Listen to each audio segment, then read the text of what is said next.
An Indigenous environmental nonprofit is sounding the alarm, opposing the dumping of treated tailings left over from oil sands production into the Athabasca River. Jessie Cardinal is from the Cree Métis community of Kikino in northern Alberta.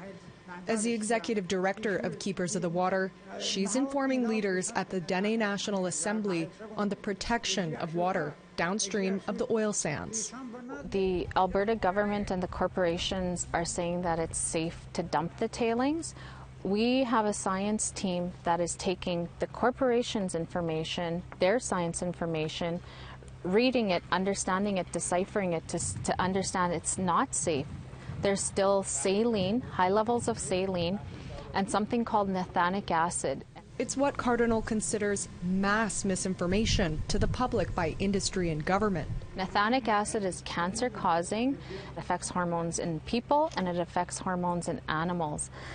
And so saline, any level of saline in fresh water, it's like salt. It's like putting salt in water. It raises the temperature of the water. Water has to be cold for fish to live in, and water has to be cold for it to remain fresh for us to drink it. The potential treated tailings will flow through Dene territory before emptying into the Arctic Ocean.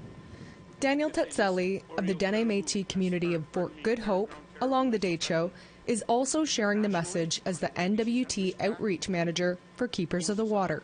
We're downstream, so we're always affected by what happens to the water from these tailings ponds, but we have very, very little influence or opportunity to participate in any decision making about what happens around these tailings ponds. Most of the activity there is under provincial jurisdiction, so it's the government of Alberta, and they obviously are not going to come to us to see what we think or to discuss our rights.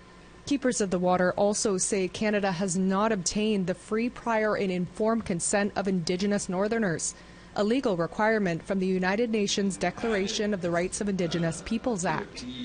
Tetzelli says as the feds close in to release their formal discussion documents and draft regulations by the end of this year, the voice of opposition must get to Ottawa. Assuming that these regulations get drafted and passed, the release of treated tailings could begin as early as 2025.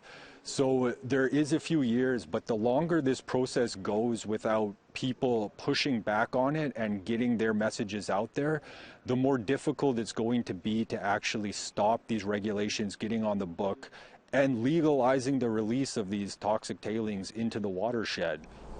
Charlotte Moore Jacobs, APTN National News, Willowday.